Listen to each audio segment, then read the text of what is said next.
Hello, and welcome back to a mental break, or welcome to a mental break. I've never said that before. I just automatically assume the same people are coming back. Yeah. Welcome to Mental Break. I'm your host, Taylor Simpson. Welcome to the show. It's a podcast where we talk about mental health and break down the stigmas surrounding said subject matter. And today's episode, I'm very excited because in the office today, we've got my wonderful, great, incredible, amazing, All the adjectives. beautiful, gorgeous, handsome, Oy, talented. stop. Thank you. What other words can I use? Bashful. Bald. Thinning. Yeah. Wonderful human being / best buddy, Ian on the show. Everybody welcome Ian. Appreciate everybody for listening. Thank you for having me. Yeah, man. Thanks for being here, dude. Of course. It's a long time coming, pun intended. Long time coming. Long time. Hell yeah. Stream long time. No. Yeah, exactly. Right after this episode, go listen to Taylor Simpson. Yeah, so Ian is my pal, and he's coming to the show today to be a part of the mental health conversation. So for those of you that are wondering who the hell Ian is, I am wondering that too. Who am I? To me, obviously, like from the top I said, like, you know, we're best buds, whatever. So it's funny because like Ian and I rediscovered this later in our friendship that we actually knew each other like way before. In the before times. In the before times. BC. In the BT before times. Before times. You were playing in a band called Cicada. I was. And I was playing in my old band, The Common Chase. Mm-hmm. And we played this like stingy fucking Ellen's Bar. diner bar, whatever the hell it was. B-Town Flower City. Yo, in Brampton of all places. Yeah. It was my band's second show. I don't know if I ever told you that. Really? Yeah. Whoa. That was our second show as a band. That was a good set for a second show. Thanks, dude. Yeah. remember I you still have guys my were Line really 6 good. piece of crap amp I was using with the presets. I remember thinking you guys were like, this band's good, man. Thank you, dude. Yeah, so we played that show back then. I don't know if we talked that much at that show. I maybe ran into you at, you know, in passing or whatever, Yeah, like, hey, yeah. great set or whatever kind of thing. But Mm. it was funny just, like, having that experience and then, like, Yeah. fast forward, like, what, 5 years or something? Oh, yeah. Yeah. Easily. That would have been like 2017. Yeah. Somewhere around there, right? Yeah, Or, like, because I early was- 2018 or something like that? Maybe early 2018 because I was at Humber for that 1 year. Right. For the intro program. Right. So, So, yeah, it probably would have been that. yeah. And then, yeah, like, fast forward, like, what, 5 years, something like that, to 2021, 22, Yes. I don't know. Yeah. The before times. Yeah, the before times. Actually, I guess those are post times, Like- because The beginning of the after times. the beginning, the beginning of the AT, The 18. the after times. Yeah. Anyways, we were playing my new band, The Wishful Feeling. We were playing a show at Tail of the Junction, Yes. and we were reacquainted. Yes. So 'Cause- that would have been 2022. That was also my band's like third show. Or was that 2021? I don't know, dude. I think that was maybe 2021. Maybe it was like Yeah, I think late it 2021, maybe. Yeah, I think it was late 2020. Yeah, it was. Yeah. Yeah, 100%. And you came out, and I remember. I don't know if you remember this, but I remember you posted a story about us. Yeah. And you were like, it was something along the lines of we were doing a cover of "Lover Come Back" by Yes. Sid and Keller, and Yeah. and Ian posted a story saying like, I'm so happy I came out. Like Taylor Simpson's played "Lover Come Back." This is great, or Yeah, something no, like that. I deadass was like, I don't want to go anywhere. I was like so tired that day. Yeah. And Leo dragged me out. Shout out Truffle Images. Leo Montana. Yo, Truffle Images, I know you're watching. Goat. Shout out to you, Leo. The GOAT. Yeah, he dragged my sorry ass down to Taylor Junction. Yes, sir. And then Spencer Cropper was the first guy that caught my eye. I was like, this fucking bassist is crazy. He's insane. And then you guys are doing the City and Color tune. I was like, this was worth it. This is a good idea. And then we did a Flat 5 episode. We did. Yeah, Oh, that crazy. night. That's that was right. So random. Yeah, that was great. I didn't forget about it, but like Yeah. it just jogged my memory. Yeah, so like we played that show, and afterwards you were like, "Yo, I have a podcast. Like, do you Yeah. guys want to shoot an episode?" And I was like, "Sure." Yeah, that was sick. So wild. We found a couch. Yeah. At the corner of that intersection, whatever it is, Dundas and Jane, whatever it is, yeah. And the 7-Eleven is on the corner. And the corner, instead of it meeting at a point, it actually meets flat. So there's 2 points, like a trapezoid. Mm-hmm. And we put the couch at that spot, aligned perfectly with the... I'll put my face closer to the mic, too. No, you're good. We put the couch at that spot in front of the sign. And then it was Taylor Simpson and the Blazers. And it was so that was April 20th. No, okay, was that April 20th? When was that? Was it a pun? It was 420. Okay, so maybe that was 2022. Yeah, I guess it would have been. Yeah, I don't fucking know. Dude, time is a construct of not imagination. real, you know. It's not real. But yeah, it was a 420 show because that's why we were the Blazers. Yes, and I was like, these guys are wearing Blazers. We are wearing Blazers. And I was like, that was the double thing. entendre. Yeah, I didn't recognize the double entendre, and I'm like, oh, this is like Huey Lewis in the News kind of look, you know. And they just call it the Blazers, like sure. the coats. Mm-hmm. And then I'm like uploading the podcast episode, and I'm like, this episode is so rad. We recorded it with like 2 iPhones, like for audio and video. Yep. And we did interviews and asked everybody like what's their favorite spread on a piece of bread and all this like stupid questions. It was great. And I remember Sonny was so like, what are you talking about? He was, like, so I thought we were talking about music, bro. And I was like, I don't know, you know. And I remember uploading it, and I was like, what do I call this? And I was like, Taylor Simpson and the Blazers at 7-Eleven.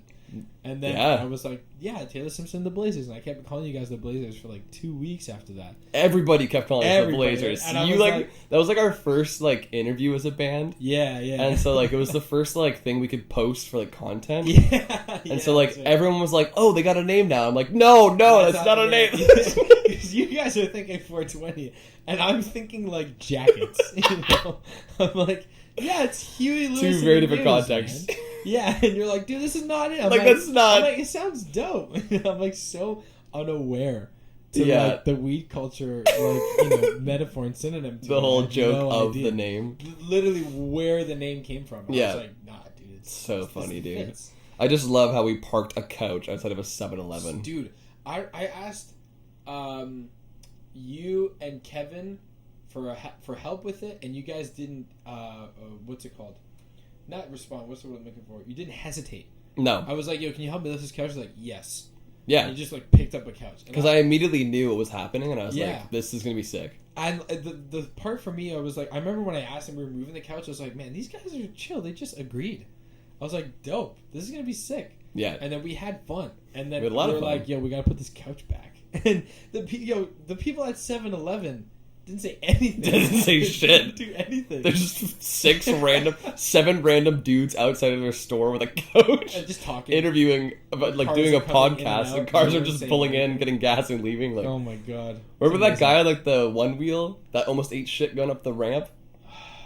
It was like mid-interview, and we all turn around. This guy goes, like almost ate shit. I don't remember that. Yeah. I gotta watch that again. Watch the video back. Yeah.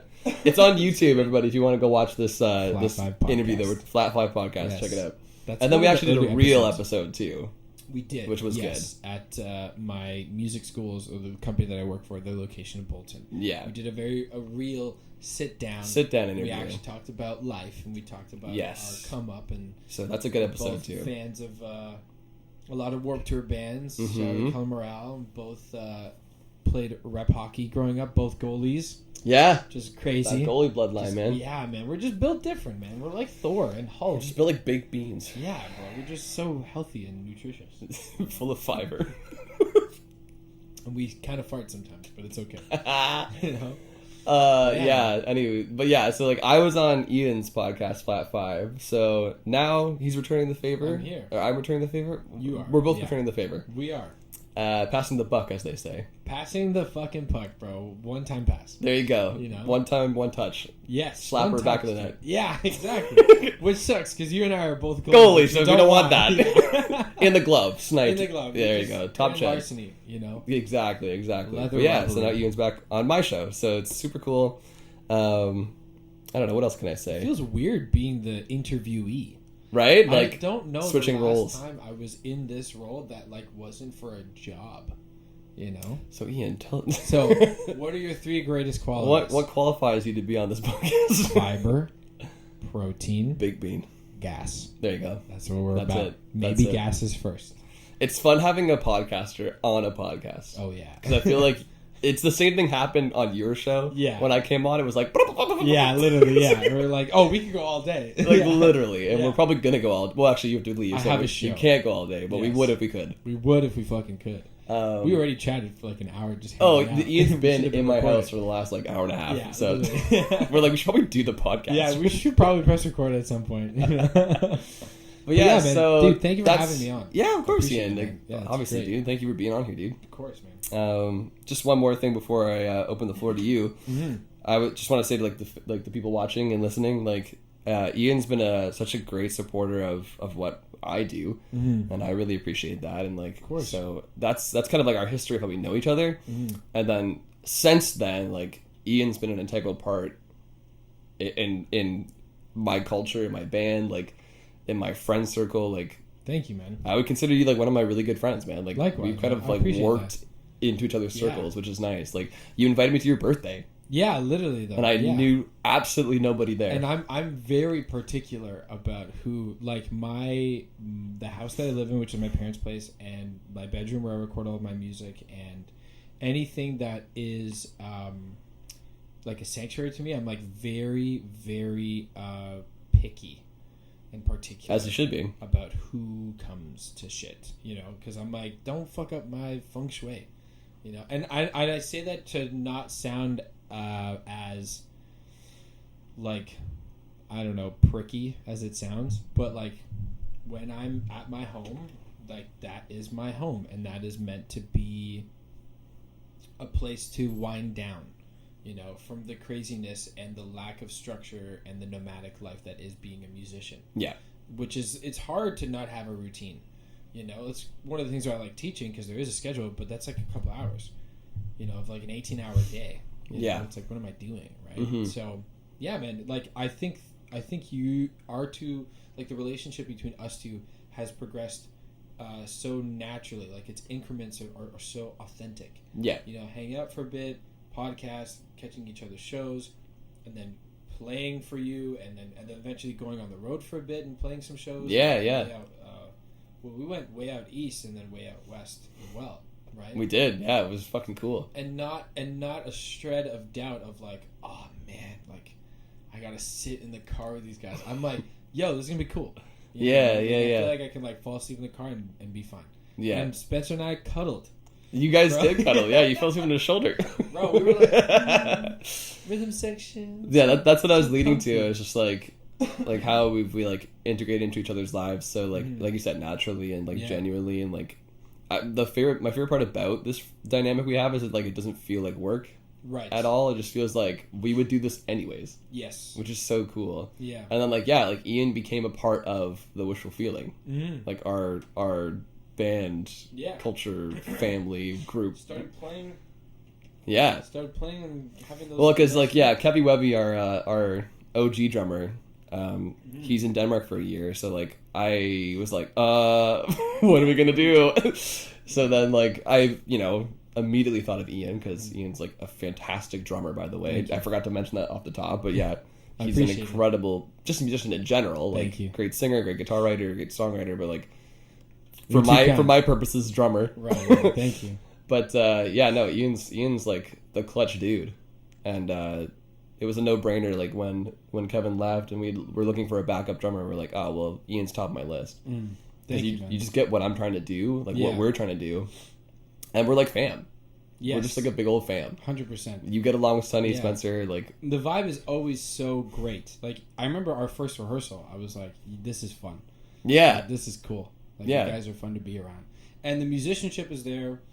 The like walk through the door, like respect of who everyone is there, and all that kind of gets like tucked away in the shelf, and then we're just like broing out and playing tunes. Yes. And there's no moment of like fucking don't play it like that. You know what I mean? Yes. Like, it's like we've already learnt the tune, and then we fully embody that, and then just add a little bit of like spice in and around it, you know. And even when we were recording at Eardrum Valley, and working. Yeah, on the tunes Ian's for that. actually recorded with us now. Yes, yeah, So like you are like a part of in it. Yeah, the lore of Wishful Feeling now. yeah, I love that word. You're lore in it, is dude. Such a great word. The lore. You're in the lore, dude. BT and 18. You're like drumming will live on forever in Wishful Feeling because it's Yeah. now been recorded on these Just tracks. sick. It's And cool, it's man. digital. So Yeah. you can't even lose it. No, it's You're gonna in the do- ether forever. You're gonna lose Wi-Fi? Impossible. You know? Apocalypse? Impossible. Oh, never. Never. USB Never, stick. never. Yeah. Never, ever, ever. Never, ever, ever. You know? I mean, okay, now that you say apocalypse, you should probably put it on a CD or something. Like something We should physical. probably like chart it out. We'll put it on vinyl. That's fine. Yeah, there you go. Yeah, There we'll you go. do a single 7-inch. But yeah, man, it's been dope. It's been a really good experience. Like it's been, without sounding cliche, like it's Yeah. been fun. Yes. You know what I mean? It's been good. Like I feel like people sometimes are so obsessed with the greatest possible serotonin and dopamine burst that they could ever get in their life. You know. Nice. There you go. Yeah. There we go. People are just obsessed with like, how can I get the craziest experience ever?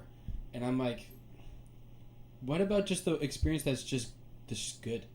You know, Just just like good. it's just good. Like it's I don't need anything else, right? Hey, buddy, what's up? Hi. For those audio listening, Yes. Mikey, my dog, is here. Mikey with us. just came in and plopped his butt beside my butt. He said, "Give me attention. He's Give like, me some love." Give me some pins. Mikey, you want to come here? You want to come over here? No? Okay, you're chill there. That's cool. So yeah, like that was a long answer to who Ian is. Yes, incredibly And long. I why talk too why much. you're on the podcast. I'm letting everyone listening who hasn't already figured it out. I talk way people too now much. know the whole back lore between how we're friends, Yes. how we know each other, why you're here today. This is why I play drums. Don't give me a microphone. Just give me sticks. Put him back there with the Yeah, sticks. just put me in the back. I'll shut up. Yeah, man. I mean, thanks for being here, dude. Of course. I mean, is there anything else you want to cover? Like, I kind of introduced you, but like, for those people that are out there listening and watching, and maybe don't know who you are or who we are, just give them a little bit more about yourself. Like, maybe like a bit more background as to who Ian is. I just saw a video 2 days ago of Lauryn Hill talking about how silly it is that an audience gives an artist crap when they change. And they're like, the record deal changed them, the money changed them, the tour, the this, the that, the Gucci clothing, whatever. And she said, every day I change. Every day I wake up and I'm a new person. I can't not do that. Neither can you. And I saw that and I was like, that is the answer as to why I always have a difficult time answering when somebody's like, tell me about yourself. I'm like, what do you want to know? Because I don't know where to go. Because I'm somebody who is I don't want to say an overthinker in like the Tumblr cliche, like, I'm an overthinker. everything. You know what I mean? Yeah. I'm just like I'm like incredibly analytical to the point that I feel my brain hit like 8,000 RPM. It's just like too much. Yeah. But I don't want to call that overthinking. I'm not just sitting there thinking about thinking. Like I'm analyzing. You're overanalyzing. Yeah, you know, and I'm just like, I don't know what I would tell somebody if they asked me, tell me more about yourself. Okay, I'll guide you then. But it's more so like, what's the context? You know what I mean? Sure, like, is it sure. the context of, you know, you're like growing up, where you're at now, you know, trials and tribulations, like successes, like what you do in the future, like hobbies versus career versus. It is a very you know what I open-ended mean? Like, question. And I'm not saying it's a bad question. I'm just saying like I have been asked that question many times. Sure. In normal conversation, in job interviews, on dates, in band settings, in like classes where people are like, tell me about yourself, and I'm like, fucking. You're like, What? You know what I mean? I'm like, what do I tell you? It is Because- like, yeah, it's funny. Sorry, I don't want to cut you off, but No, it's it's like, okay. it is like it's funny that it's like such a quote unquote basic question, But it's so open. but it's so open ended. Yeah. So like, here, let me paraphrase, and Sure. I'll ask, give us like a bullet point, because we'll get deeper. That's what the podcast is for, right? sure. We'll go deeper into like the specifics, but Yeah. like for those just tuning in who are like, who's Taylor's guest on the podcast today? Like, it's Ian. Yes. Hello, he's right there. Hi. But like, you more? know, like, I don't know, when were you born? Where'd you grow up? I have those What answers. do you do? I have that answer too. And how are you feeling now? There you go. I have all 4 of those answers. Look at that. Go. So, I am born Tuesday, December 14th, 1999 at like 9 Which something makes you a.m. 23. I'm 23. I'll be 24. He's just a this baby. December. I'm a little munchkin. Just a little munchkin. I grew up the first 4 years of my life that I pretty much do not remember anything of in Scarborough. Okay. And then moved to Bolton when I was around 5. Yep. I remember a couple things, but I remember from the day my brother was like about to be delivered and then on. I grew up in Bolton, in Humbershed until 2017. And then moved to Tottenham in Ontario. Not England. Not England. I'm not cool enough or much of a scholar. Oh, no. And I've never seen Harry Potter, so they wouldn't let me pass the border anyways. Oh, no. But, yeah, I'm living there with my folks Mm-hmm. who are, like, they made me. So They did make you. it's That's how kind of that crazy. works. And, yeah, so date... Where I grew up. What do you do now? What do I do? So I do a lot. Some people say I do too much. I disagree. My main income right now is a music teacher. Mm-hmm. I'm a session musician as a drummer. Yep. Looking to get into playing other instruments as well, live, which would be cool. Very amateur producer, engineer. Slightly experienced singer-songwriter, frontman, Freddie Freeloader, the alter ego. Go check it out. What else do I do? I have a podcast that we talked about. Yeah, Flat 5. I have a digital audio advertising company, very, very small, very homegrown, called Tritone. Mm-hmm. And then I have a very small record collective run by myself and a couple other friends called Sharp 4 Records. So there's quite a few things. And that's what I do. That's like what my resume says I do. Yeah. You know, the other things that I do. You forgot one thing, though. I did. What did I forget? Badass. Oh, shit. That should be number 1, That man. should be number 1 on the God list. damn. I mean... Yeah, so number 1, badass. Badass. Number 2, tight as fuck. But yeah, that's what my resume would say. Cool. The other things I do that aren't career, like I walk my dog sometimes. I go for runs. Dog lovers. I'm trying to read, trying to cook a bit. Mm-hmm. The more human things that aren't like just defining yourself based on your career. Yeah. You know what I mean? Like if Definitely. I lost an arm tomorrow, I don't want to be like I'm nobody now. You know what I mean? My identity is gone. Exactly. Like I don't know. There's a little bit of like caution when like identity is entirely related to career. Totally. Being somebody who is very career oriented. Mm-hmm. So it's just kind of keeping in mind. I feel the same way. Yeah. Of like, God, if I lost an arm, like I'm fucked. Dude, if I lost an arm, NPC 3000, bro, I'm fucking. I'm on J TikTok. in that shit. I'm on Crazy. TikTok live doing the NPC thing. Yeah, you know what I mean. Just hot dog, Glizzy. No, not NPC. M. Oh, Yeah, I dude, an NPC. I was like, I'm being an 3000. NPC on The TikTok. beat sequencer. Oh, yeah, Jay Dilla and all Gotcha, those guys gotcha. made, right? I'd be doing that. I'd be playing with a foot. Something. You'd be doing something, yeah. So yeah, that's what I do. And how do you feel now? I feel very good. I have progressively been feeling more good. More gooder. Over time, as I've been changing how I assess things. Okay. Or not the process, but what my sum is, like what's my outcome. You know what I mean? Right. Like being more authentic and definitive in things that I actually want versus things are what's attainable now and later versus what's unattainable. So it's 3. It's like A, what I want, B1, what's attainable now, B2, what will be attainable, and C, what's not attainable. So becoming a professional NBA player is not attainable. What do you mean? What do I want? Smucker's Uncrustables. Hey, yo. That's what I want, And then, like, just... Smuckers, if you're watching. Yo, hit us up, bro. do not sponsor me. I will become 400 pounds. Sponsor this Yeah, episode bro. of Yeah, sponsor the Mental Break. episode all day. Yeah, give me that. Send us both a box. Give me of that Smuckers. royalty money. Do not give me any more products. Jesus Christ. Oh, man. But I feel good now. Good.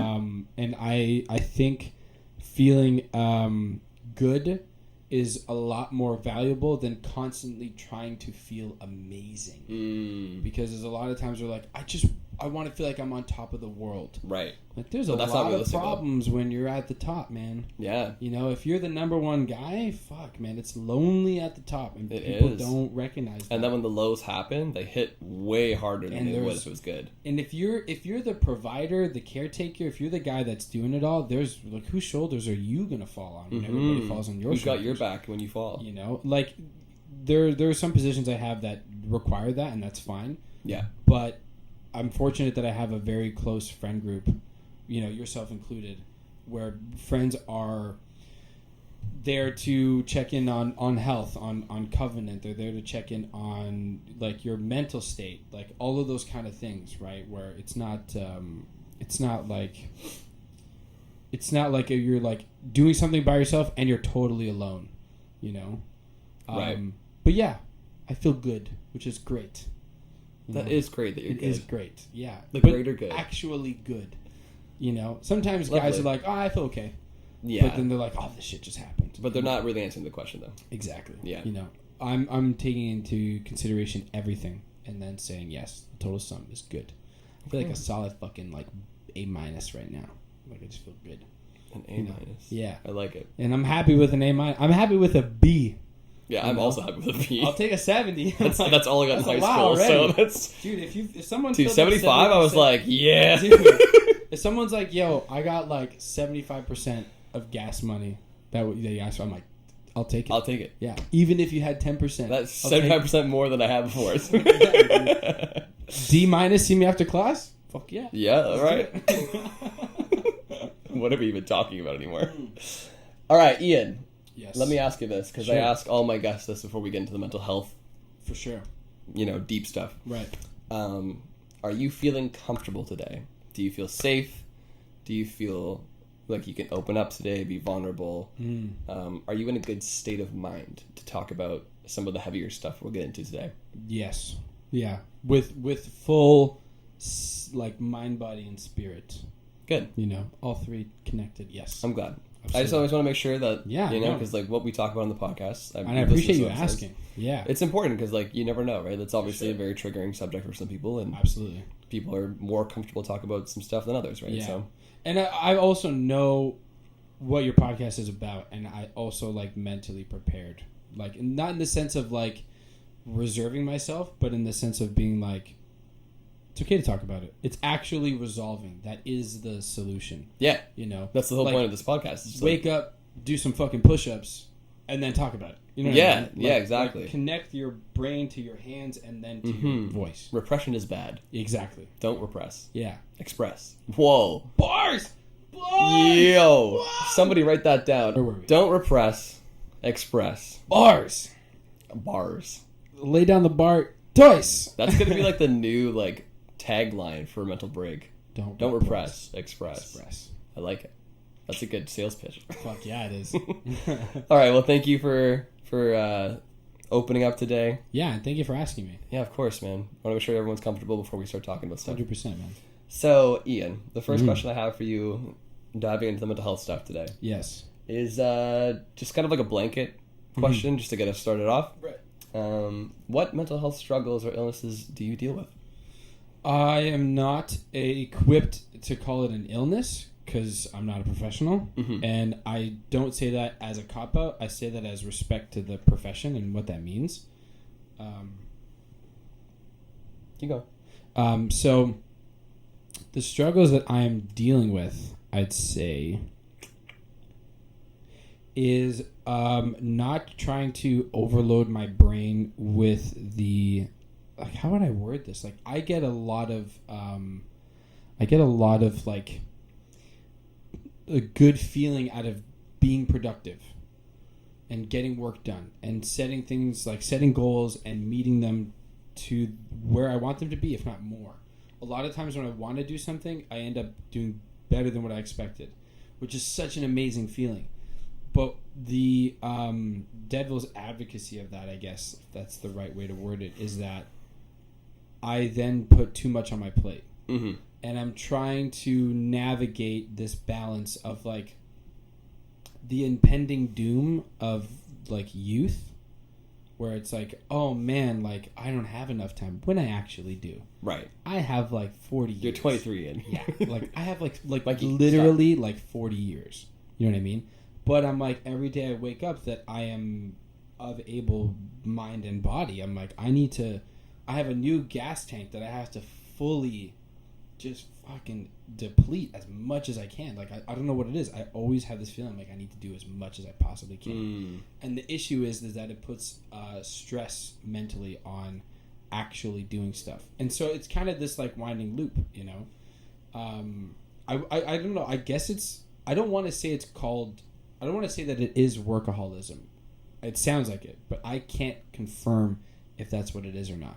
Because right. I am definitely able to say, just like drop it down a gear, just like slow down a bit. Right. You know? And I'm like, people have a really great metaphor where they're like, you know, you take care of a dog or a sibling or your fucking Sims 3 character like so well, and you always answer to its needs, or your phone, your laptop, your car, like all these things that aren't you, yeah, that wouldn't exist without you, but we don't do that to ourselves. Right. And so once I had that click, I was like, okay, I just need to make sure that my checks and balances are in order. Totally. Like today, before we left, I was like, I gotta make sure that I like shower and do all my shit and then get my errands done and the recording done that I need to have ready for tomorrow. But I was like, I need to do some sort of like physical work for a second, just so that I can like lock in with my body. So I was in my room and I just did some push-ups and some squats just to be like, yep, the gears are moving. Right. So it's not that the struggle of too much work is like never ending. I'm putting it all on myself. I'm deciding to do it. The issue that I'm having is it's like, if I actually need to do everything at once, you know what I mean? Like, do I need to do like 8 fucking things in a day? Right. Actual things. It's not like going for a walk. It's actual work. Right. Or can I just do one and be in the same place I am next year as I will be, you know, like right. today or whatever, right? And so that's one of them. Is for the sake of just categorizing it, I'd say workaholism. You know, sure. I have this. Sounds like it might be a little bit of ADHD too. It definitely, yeah. Of like dividing your attention to too many things at once. Yeah, and that's why like I have the app Better Sleep, and there's like this like 14-minute like little meditation like breathing exercise thing that I do that always like grounds me. So when I sleep, I'm actually sleeping. Right. Which is, I started that in May, just before Leo and I went to New York. Did it for a bit, was about it.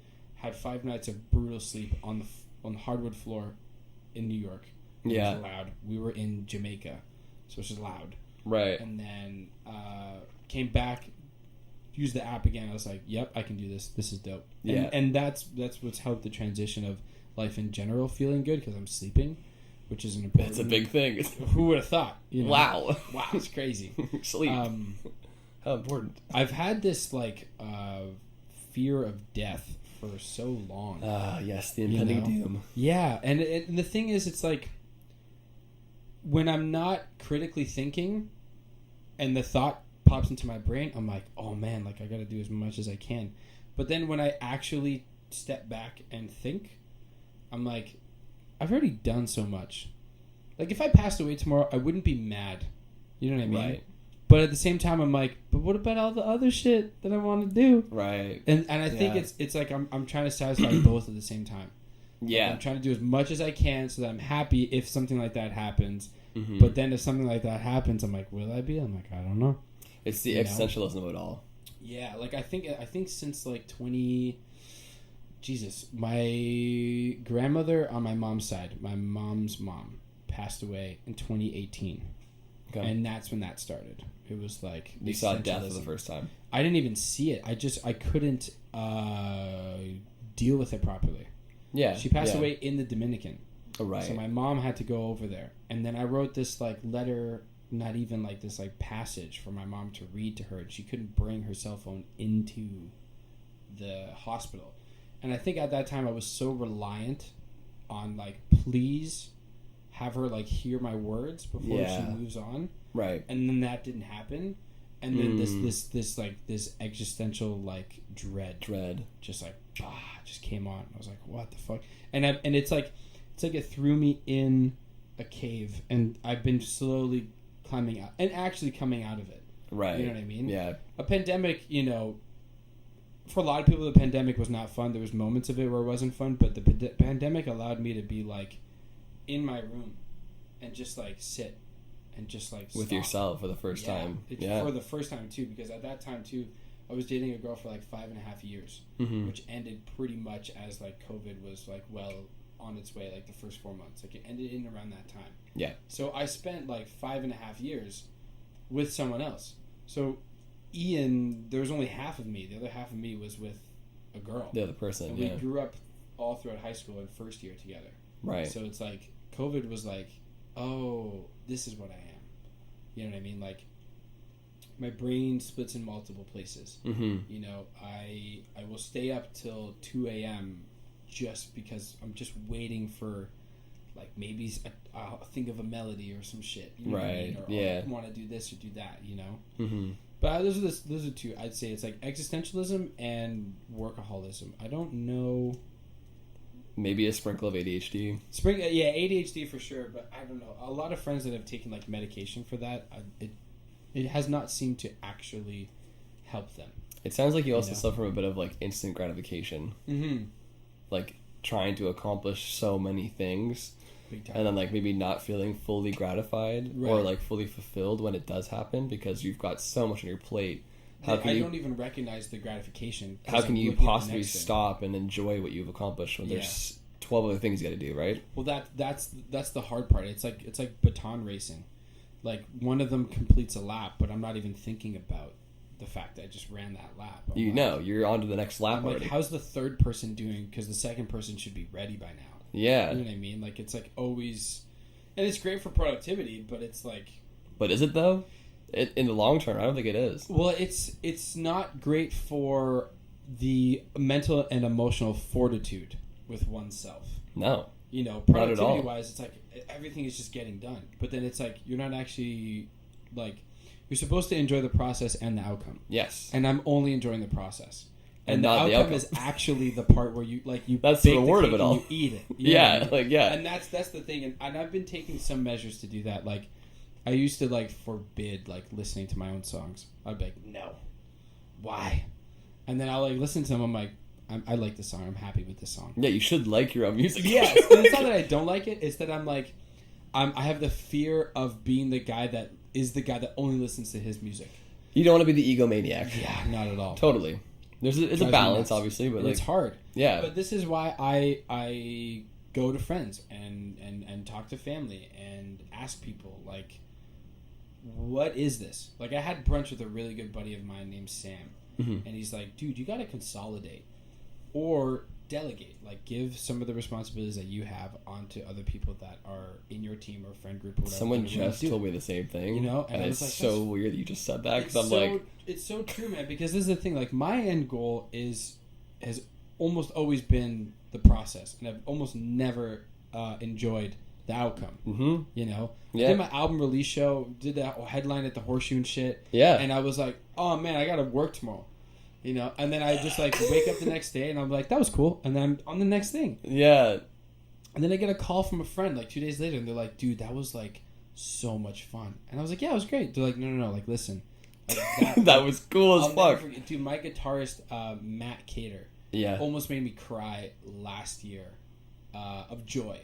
We played the Horseshoe Tavern. Yeah. And he was like, I'm just letting you know now because you're not going to do it for yourself. And I don't know if people recognize it, but you need to recognize that there was like 100 people that we brought out. And it was like the first actual Freddie show. We put the whole band together. It's like everything done for the first time. Yeah. And he's like... And you played the shoe. Yeah. And everybody had a good time. And we played for like an hour. Like we brought... Like everything that needed to get done got done better than expected. And he's like, I know you see it as like a bar graph. Like all these things that kind of need to get done. But he's like, you need to recognize that you just made a whole bunch of people's night. Yeah, like man. And he's like, and no one's going to talk about it because they're not thinking about it. But he's like, this is me bringing flowers from everyone. Like, Aww. he's like, everyone had a good time, and they're probably thinking that you did too, because you did, but you're not thinking in the same way that they did. I'm thinking of them like, yeah, we played that song right. You know what I mean? And they're like, man, I had fun listening to that song. Yeah, you're overanalyzing again. Exactly. And he said that, and I was like, bro, you just broke my fucking brain. You know? I was like, I never thought that I thought that way. You know? I never had that, like, click. And he's like, dude, I'm seeing how you're just always going and going. Yes. And I'm like, there's not a chance that the dude is digesting. No. I'm just swallowing and shitting and swallowing and shitting. Yeah. But for no purpose. Yeah, just for, like... the sake of the sustenance. That's it. Exactly. But I'm not retaining anything. No. You know? You're not enjoying the meal as it's going in. Exactly. And he told me that, and I was like, damn. And then from that point on is when I started to, like, fix it. But I don't have a gauge of when or where it should be. You know what I mean? Like, it's hard. I don't even know if I'm the one that's allowed to judge that. You know? Like, right. It's hard to say, like, am I living a balanced life? Like, I can't dictate that unless I feel that way. Of My course. current feeling is be productive. So I'm trying to recalibrate, download a new iOS that recognizes, you know, balance. Yeah. And it's getting there. It's just slow Wi-Fi. Yeah, it just takes time, man. But yeah. It's like when you call people names. You know what I mean? Like, there are people that I know that are shitheads. They're fucking assholes. Mm-hmm. But in their brain, all is right with the world. They don't see it that way. They don't, but they don't get to decide if they're an asshole or not. That's for everybody else to do. They just get to try their best. Yeah. Some people's best is actually being an asshole. That's just their mode. That's just who they are. That's playing devil's advocacy again. And it is. And the thing is, I'm like, I don't know. This is why I ask people. I'm like, does this look okay to you? You know what I mean? And they're like, no, it doesn't. I'm like, great. You're like, all right, good. What should I do? Yeah. And they're like, don't do that. Don't do that again. Do less of that. I was like, cool. How about that? They're like, great. Yeah. And then there's friends of mine. I'm like, how does this look? They're like, it's fucking awesome, man. Right. You know? There's a new friend of mine, John Karkar's younger brother. Okay. Nicholas. Yep. He's like, dude, you do so much, man. He's like, it's awesome. And I'm like, does it look balanced to you? And he's like, not really, but it looks cool. I was like, sick. You're like, great, okay. And I'm like, what do you think I should do? And he's like, just spread it out more. So you don't have to do everything all at once. I was like, okay, facts. You know? Yeah. So I was like, September, I'm not doing an episode of Flat 5. You can just wait. You know? Yeah. I can sit there and all day be like, I gotta do as much as I can. Yes. But then it's like, what do I want to focus on? Mm-hmm. And I know I have like 7 or 8 lanes to choose from. I just get to decide where I want to drive. It's scary talking to you now and like realizing how much we have in common. Yeah. Oh, bro. Like, it's this. It feels like I'm looking at a mirror right now. Yeah, dude. Like everything you're saying to me is something that I've had a conversation about within the last couple of weeks. Especially like my band's went on tour, right? So, right, for sure. And I was the tour manager. I booked the whole thing, so like Yeah. I was way over my head. Right.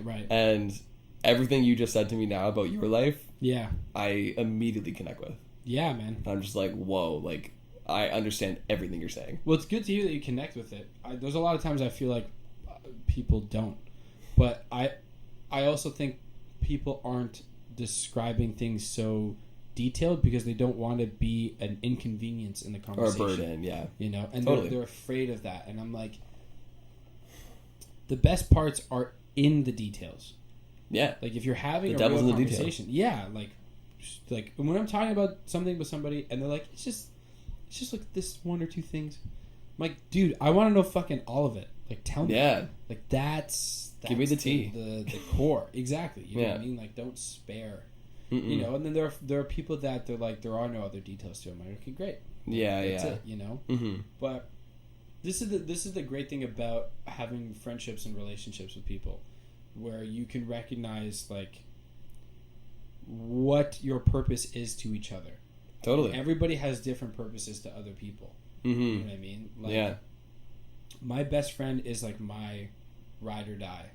Like, I would commit heinous crimes for that fucking dude, and vice versa. You know. And I bet you already have. Yeah. Well, let's not talk about that. That's a different podcast. Yeah, that's a different one. That's a fucking interview. That's a Patreon. Yeah. Yeah. Exactly. But then I have friends that, like, I know that they have a perspective on most things that's pretty much unified and unison across the board. and I'll talk to them about it, and they're like, yes, I see the world this way, you know. And then there are other friends that see the world another way, and I'm like, however you think I see the world, when you have a question that requires my perspective, you ask me or somebody else. And when I have a question that requires another perspective, I'll ask you or you or you. Right. You know? And when everybody recognizes that we can all be of aid to each other. Totally. And just live our life the way we see fit. Yeah. Like, I'm not stepping on your toes, you don't step on mine.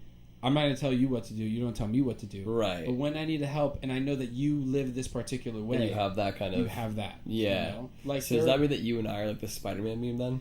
Bro, we're like... Yeah, no, you. No, you. Dibs on Tobey Maguire. You know? Damn, yeah. I guess I'll be Tom Holland then. Yeah. Because F. Andrew Garfield. What's wrong with Andrew Garfield, man? He's just like the B-side. All right. B-side. Ian. Anyways. Let's get back into it. Yes. Well, we were in it, but let's... Yeah. Continue we'll to steer. We'll yes. steer. We were going like... We were on the highway, and we got off of the exit and went to the en route. Yeah. And we spent way too much time on the en route. On the en route, yeah. And we're like, we were guys, chilling at we gotta Wendy's. get Yeah. They have good chicken nuggets, and I'm sorry. This is how Ian and I... This is... You think this is like part of our like shtick. Not like our thing here. Like this is just us in general. Yeah, this is just how we roll. Even if the cameras weren't on and the mics weren't rolling, we'd still be doing this. Like that's just so funny. We put Mikey to sleep. Mikey's out, dude. He's like, fuck. He's vibing to the conversation. Heard 1,000 words. You know? He's like, woof. Yeah. Woof. Okay, Ian, have you been blah, blah, blah. Have you ever been formally diagnosed? Or if you haven't, would you ever seek a diagnosis? I have not.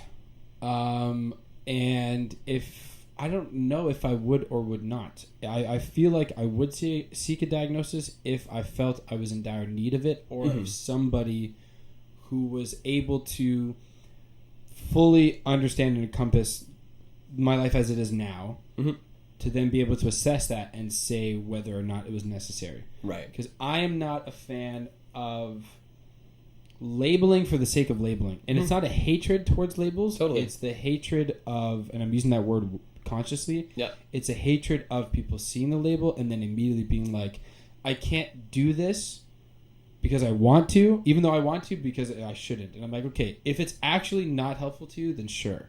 But then there are things that I'm like, there's a million scenarios and metaphors that could come about. Sure. But, like, for example, there's this guy I follow on Instagram. He's currently diagnosed with some vicious cancer, you know? And he's like, I'm going to shave my head, and I'm going to do chemo every little bit here and there. And then when I'm off it, like, I'm going to see the world. I'm going to walk. I'm going to run. I'm going to live off $1 a day. Like, I'm going to do all these things. Even though he is, as his current status is a cancer patient, he is not fully labeling himself to the most negative, most hurtful version of that. Right. To then say, I can't enjoy the now very limited time I have because this says so. Because this culturally and society version of it says so. He's not letting like the label control his life. Exactly. And I wouldn't go out of my way to label myself for that exact reason. But if someone were to be able to say like, hey, like, recognizing what this is, labeling it, is actually going to provide you a positive outcome. I was just going to say that. Then yes. Yeah. You I was know? going to say, let's flip the script there for a second. Yes. And be like, hey, like, yeah, I agree with you with the label thing, but, like, also, for me personally, like, for my example, it's like, if I didn't get my diagnosis when I did, I'd be so fucking lost. Yes. Because I got my diagnosis when I was, like, super young, like 13, which I'm very grateful for, because, like, a lot of kids don't get a diagnosis that young, right? Yeah. To help them get down the path of like resolution, or not resolution, but like dealing with it. Finding a solution to make it easier for you, right? Because mental health doesn't go away. No, it doesn't. But it becomes more manageable. Right.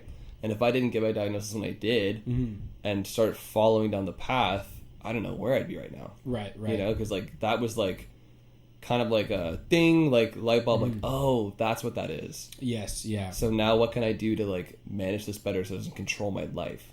Yeah. Right. But you also had a very like tremendously difficult like upbringing. You know, yeah, it was childhood. It wasn't easy. Yeah, and one, I commend and respect you for that. Like that. Thank you, man. That is definitely like the outcome of where you're at now is so much more positive than where it could have gone. You know, totally. And I'm not trying to say like view anything from a negative No, totally. scope. But I understand where you're coming from too you with know the what I label mean? thing. I'm Like, like- it's some people will get that label and then like it'll completely shut them down. Yeah, and I'm like, dude, I got no idea what's gonna happen when I get into my car and drive to the Baby G after this. I have no idea what's Right. gonna happen on the drive home. Like, I don't know. You'll have a good cry. Yeah, exactly, man. I'll just fucking Maybe, listen to Not Out by Blink-182 and Just cry, dude. You know? But it's like, Yeah. I would really hate it if I naively decided to take part in something without this is the way my brain is, to assess it and be like, is this actually a good call or not? Right. And I'm willing to take risks for sure. Sure. But I will assess them. They're all calculated. I can't help but not be that way. Yeah. That's just like, I've tried so many times to just be willy-nilly and frolic. And my frolicking is fucking... Yeah, your frolicking is different than other people's frolicking. My frolicking is like gliding. Yeah, you know? but gliding in one direction. Yeah, you know? Like, it's just like... And so, with the label thing, like, I wouldn't be opposed to it. I would just have to see the benefit. Let's not call it a label, because that sounds weird to me. Yeah, like diagnosis. Yeah, and it's funny, because diagnosis sounds weird to me. You know? Like, but it's just, that's the word. Potato. Exactly. You know what I mean? Tomato. You know? So, I wouldn't be opposed to it, but currently I'm not. You know?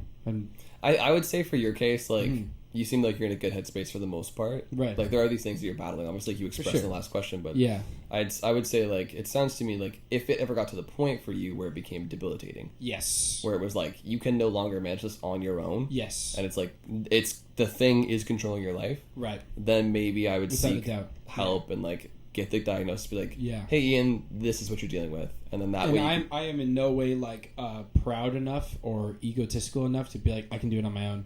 Because you shouldn't. I don't even want to. Yeah, You know what I mean? Why would I want it to be more difficult? Right? Like especially when you know the help is available. Exactly. And the help that is available is educated, you know, tested, foolproof, et cetera, et cetera, et cetera. Yeah. Like, there's all those things. And you probably have friends that deal with maybe a similar I thing. have family members that work right? So it's like, that are like graduates of the Masters of Psychology that work and run their own there you rehab go. clinics. Like, I'm fully in it. It's just like... Yeah.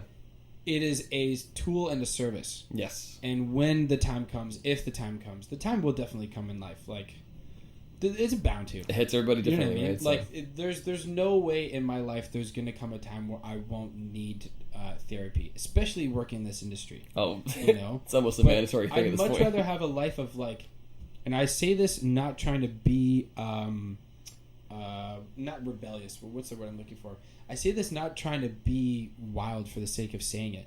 I would much rather have a life of, like, fucking U2 or Chili Peppers or, like, Anthony Kiedis or something. Like, there's a clip of him talking about he was in dire need of rehab and he had, like, 10 grand left. And the rehab center that he was recommended costed 10 grand.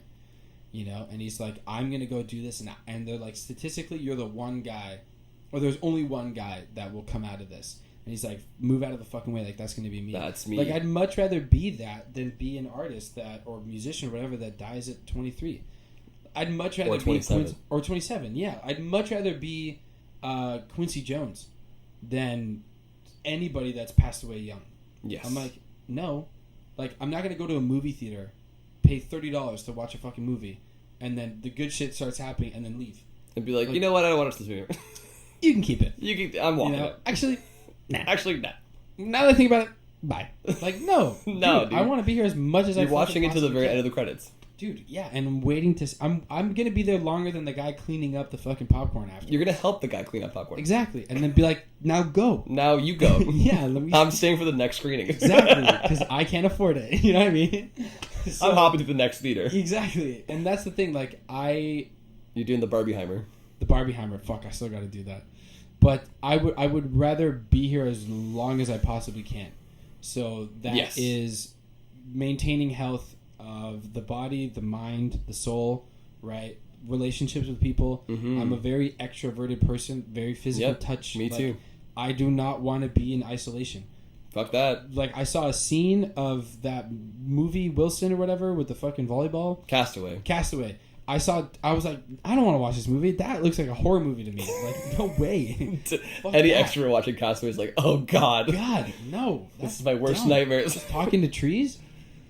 Maybe. And a volleyball not, with a you know? handprint on it. Yeah, no, not a chance. Wilson. You know, and that's what I mean. Like I would when the time comes, because I'm mentally prepared for the bad parts of life whenever they hit. If the service is needed, then yes, absolutely. You know, so long as I can afford it, fucking let's go. Yes, totally. You know? All right, Ian. So the next question I have for you to follow that up is kind of give our viewers and listeners the way I kind of like to imagine this question is like a timeline. Okay. And so, like, break it down for us, because you covered a lot of ground with how you're feeling and what you've been dealing with. I talk a lot. I'm sorry. No, it's totally cool, man. Like, I appreciate the in-depth. Like, it's good for people to hear this, right? True, and, like, for me to hear it, too. Right. But if you could do it in, like, a timeline-based thing, so that people have a better idea of, like, when these things started showing up, maybe, within you. Like, if you can remember that far back, or, like, maybe, like, a first instance of, like, realizing you had these, like, I don't want to call it ADHD moments, but like the workaholic mindset, or like the existentialism you're talking about, or like some of those things. Like maybe walk us through like where that kind of stemmed from, maybe, for sure, and like anything that kind of could have triggered those things, and like kind of give us up until like just before now, I guess. Okay, true. Like kind of walk us through that span. Yeah, I have that. As I've been trying to resolve shit, I have that pretty down packed, because I've been like, trying to go back and be like, when did this start? And how can I like make amend, resolve, or come to peace with anything? You know? Yeah. Like what do you think maybe like triggered these things in you? Well, growing up, I and I'm saying this word consciously again, I suffered from eczema, like physically suffered. Because I had really, really bad eczema. There was a time I had to go to sick kids for it. Wow. Like, I was on my finger, and like so I literally severe. thought I was gonna lose my finger, and I was in like grade 7. Wow, you know? So that's tough. As a kid, I did a lot, and I'm fortunate that I had parents that put me in a lot of things. They definitely helped me understand who I am and who I want to be and who I need to be. And I did Taekwondo. I played high-level hockey, which you talked about, and music lessons. So all of those things was always me wanting to do them because they were fun. And then some point hit where I was like, I want music to actually be my whole life. So then I let go of Taekwondo. Still playing high-level hockey, but I was more into music. And then the conversation quickly came up about, like, what does it mean to do music for the rest of your life? It's like, that's a job. It's not just like, I make songs and then the world donates apples and eggs to me and that's it. You know what I mean? Like, it's a job. Like, I wish it was like that. Fuck, it'd be great. But like, it's a job. So you have to you have to respect and then it's a career. Complete all of those things on what that means. So it was like, okay, music school, because that kind of makes sense. Learn a little bit more about music business, and it started to turn from something that was purely fun, like an amusement park, to being like an employee of the amusement park with perks. You know, where I'm like, okay, I'm working in this area, but I'm not on the actual ride feeling the rush. Right. But when this shift is over, then I get to go on and feel the rush. You know? Got it. Yeah. That's a and good so I let go of hockey. I stopped playing in grade 11 was my last year. Grade 12 hit, and I set my sights on schools because I wanted to just fully jump in the deep end. And I would give up almost every lunch in high school. I would give that up from hanging out with my friends. I would go to the music room and I would practice my Humber audition. Damn. And I told my parents that I applied to a whole bunch of different schools. And I remember we had like a few, arguments or debates about what I should do and yada yada. And I only applied to Humber. And then I got into Humber. And when that happened, when it was like all of those, like fucking, like dude, like at least 4 days a week, every lunch, which was like an hour and 15 minutes or something like that. This is high school. Yeah. It was like marching time, jazz, 2/4, et cetera, like all that shit. I was even making Instagram videos and putting them on Instagram because my dad's like, social media is an advertising tool. Like, use it. I'm like, fucking, you bet. Yeah. When all of that work paid off to Humber, it took that small equation of A plus B equals C and turned it into like the fucking Pythagorean theorem. Like, it was like, do as much as you can. A squared plus B squared equals C squared. Dude, it's just like fucking 8 A's and 8 B's for like C prime. Like, it was just fucking like, do as much as you can. So when the summer before Humber was a really annoying summer. Okay. Because I was like, what do I do? I can't practice for my audition. I already got in. Right. If I just keep practicing this stuff, that's cool. But I'm like, will I actually need it? So like July and August was this like, what the fuck do I do right now? I was working at Harvey's. I was dating a girl at the time, and it was just like all these little things, and I was like, I don't know. First day of Humber, I got my ass smacked. I was like, didn't know theory as well as I thought I did. It basically didn't. You know, all this other things. I was like, fuck. So it like the reward of getting something done was doubled, and then the necessity to get something done was like quadrupled. Yeah. And I was like, oh man. And I just went in it. Like, and it actually started to like seriously affect the relationships I had with friends, my parents, with a girlfriend at the time. Yeah. Like, it was just like, no, I can't see you. I gotta work. Like, we were still living in Tottenham, driving to Lakeshore. I would leave my house at like 6:45 to get to school by 8. My classes would either be 8:30 or 9. And if they were at 9, I would go in the practice room and I would practice. If they were at 8:30, I'd walk to the L building for my anthropology or English class. Yeah. And I would be so like in depth on it. The strike hit October 2017. Yeah. And I just like my grades literally like doubled in a month. Like, it just like I was just getting good grades. And the midterms hit and I flunked it. I just didn't do as well as I thought, which was burnout, and I didn't know that it was burnout. Yeah. And then the following semester, from January to the end, I just went from like bottom of the class to like up there at the top. And when that happened, I was like, fuck, let's go. As I was preparing and deciding if I wanted to do the bachelor program, that's when my grandmother died. And at the same time, there was like 6-ish months of like, hey, we need to talk about stuff, backlog in my relationship. And then friends being like, where you been? Yeah, dude. Like, friends would see me literally every day in school, and then school finishes, and then 2 months later, I'm a ghost. Right. And I was like, all these new friends at Humber and all that shit, and they were friends, but they were bandmates, and it was like, we gotta play. Right? Yeah. So, you know, it's like March, like April 2018, and, you know, the girlfriend at the time is like, we gotta talk about stuff. I'm like, I can't. I've got this. And I remember there was a day she wanted to hang out together and talk, and I was like, meet me at school. She's like, what do you mean? I'm like, I am at school. Like, meet me here. And like, I fucking made her come all the way to Humber for me to just like get some shit done. She met some of my friends there and whatnot. And then I was like, so what do you want to talk about? She's like, you want to talk about it here? And I was like, I was so deep in that that I didn't even recognize like what that actually meant, what I was actually doing. But then, like I said, when my grandmother passed away, everything kind of like shattered. I was like, holy shit. Like, the last time I saw her was 2015 or 2016. Right. So I'd like, when I saw her at that age, I was like, yeah, I'll see you again in like a year or in a couple months. I didn't know that it was the last time. But then there was all this time in between. Which made it worse. Yeah. So then all that happened, and it was like, it's like all of the stress from the amount of work I was doing and education I was getting, along with friends, along with the relationship, even at home. Like, I remember those, when I flunked those midterms in the first semester, I came home, I was fucking livid. I was so mad. I was like, I can't live in Tottenham. I'll fucking pay for a parking spot and I'll live in my car. Like, there's no, like, I was so obsessed. Damn. Like, obsessed. That my parents were like, what the fuck is wrong with you? Like, they had to slap me back into shape. And then I'm 17 and I'm like so like eager. You know, I had played in bands before that were shit. Yeah. They didn't do a good job. Yeah. So I was just so like, ugh. So all that happened. And then everything that I was doing, like, I was still doing them at that level, but they went to shit. Relationship starts to take a toll, et cetera, et cetera. 2019 hits. Some really bad stuff with the relationship happens. Yeah. I got cheated on, but I didn't find out till 6 months later.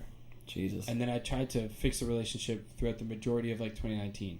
And they were kind of like on and off. And then 2020 hits. And then COVID hits. And it's like, what the fuck is anything? You know what I mean? Yeah. It's just all over the place. And the band I was Yeah. playing in was with like a real fucking piece of shit guy, and it was just like I was just trying to do something, and I didn't want to do nothing. But I wasn't sitting there and dealing with stuff. Yeah. And then COVID hit, and I was like, "Thank you." Like, thank you. I didn't know it until like pretty much the end of that year, but I was like, I'm so glad. Like, it sucks. That it's time really sucked. bad. And I lost a close cousin to COVID as well. He's a cousin from the Dominican who was living in New Jersey. He was a father. Very important in the tech world. He left 2 sons and his wife behind. His parents. I just saw his parents earlier this year. Yeah. But selfishly speaking, I appreciate it. And this is the thing. Like, I had such a, and sometimes still do. I had such a like existential dread and a fear of death that anytime that was brought up, I was like, I could feel it in my bones. Well, it makes sense now because You know? you tuned out of your life. Big time. You were tuned in, but also tuned out. I was tuned into the persona and the employee of Ian, but I was not tuned into me. To you, You know personally. what I mean? Yeah. Yeah, personally, in no way. Life was happening around you, but you were not aware of anything. It was not. Yeah, there's a lot of shit in like 2018, 2019, and 2020 that I just don't remember. And then like your Can't grandma even passing probably like was the wake up call that was like, oh fuck, life But is it was happening. like, it was like a nuclear bomb. Like, Yeah. it wasn't like a hey, wake up. It was like it was destruction. You know? Yeah, it was like it didn't. You're dead already now. Yeah, like it didn't fix anything, and it didn't keep me. It didn't make me. It didn't open up my eyes. Right. It like glued my eyes shut. You know what I mean? Like, So rather than viewing it in a way of like, oh shit, you were like, I can't deal with this, and you just closed down. Yeah, gone. It wasn't Right. until I was able to spend like 4 days in a row in my bedroom, where I was Right. like doing my online lessons for a bit, you know. Yeah. But I spent most of my time in my room where I got to really sit, and I did a lot of writing. Yeah. And I started to literally like recalibrate shit. Yeah, And you it's have been to at that point. so much better, but it's not quite at a place where I want it to be. At the same time, I don't know what that place is. Yeah. So I'm kind of just trying to do with the advice of what people give me versus Sure. what I think is good for myself, which is, and along with what works for others. Yeah. That whole melting pot. Mm-hmm.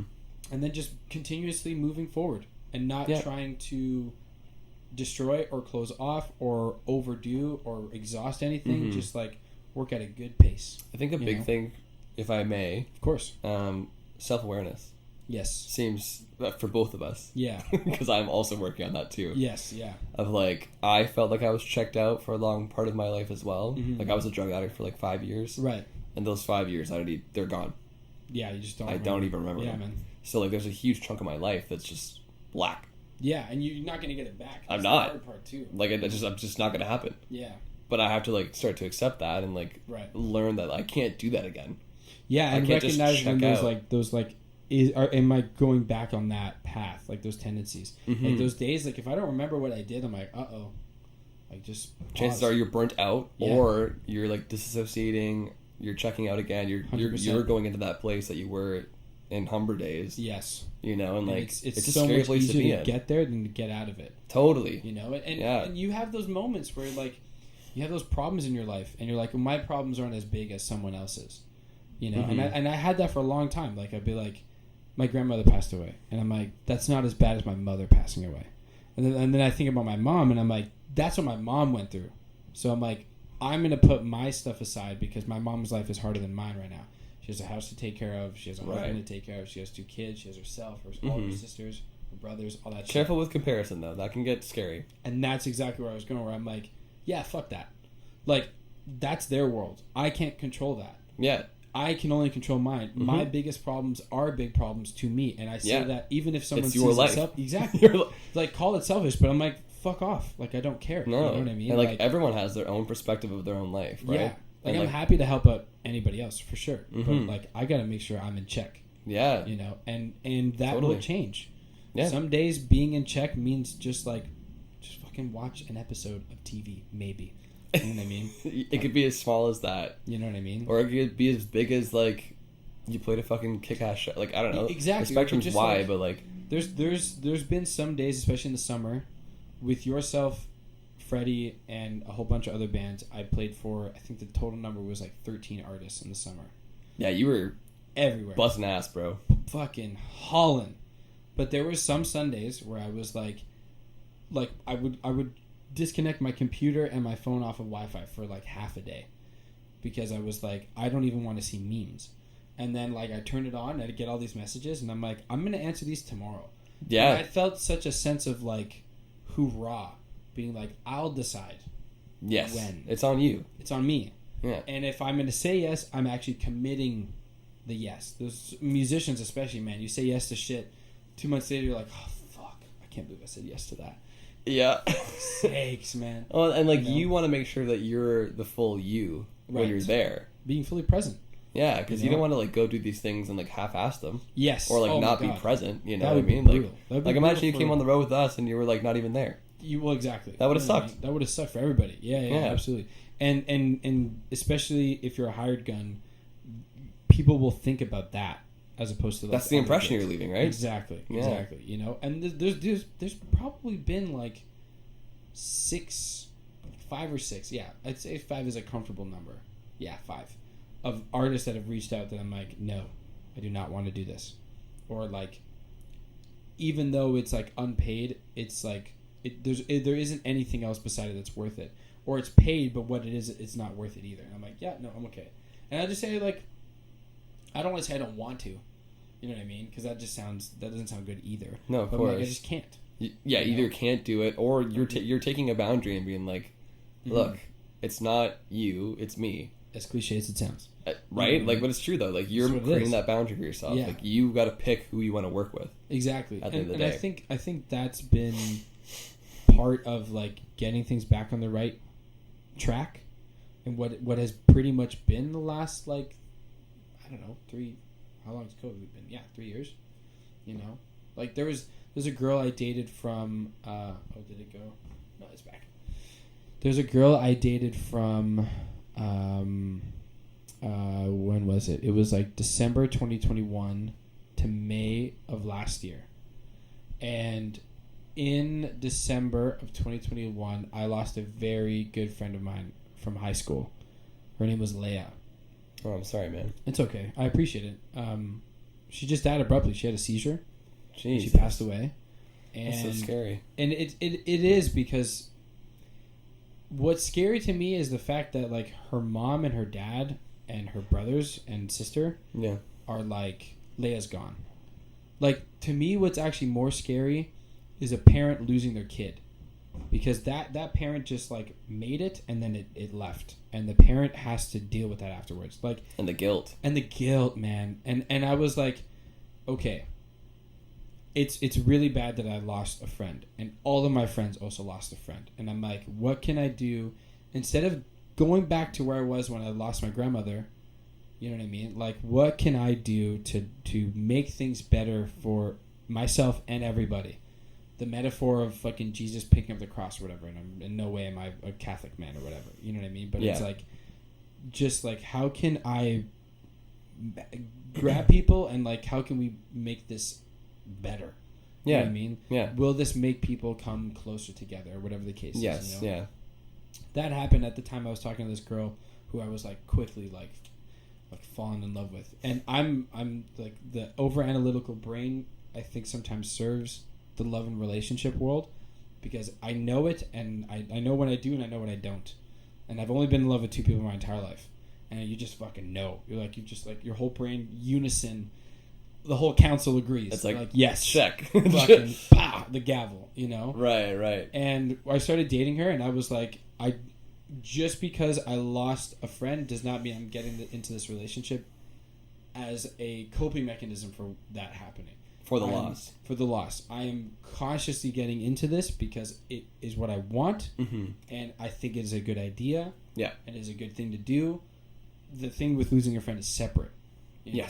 And just trying to be more like, I don't want to say righteous, like forthright.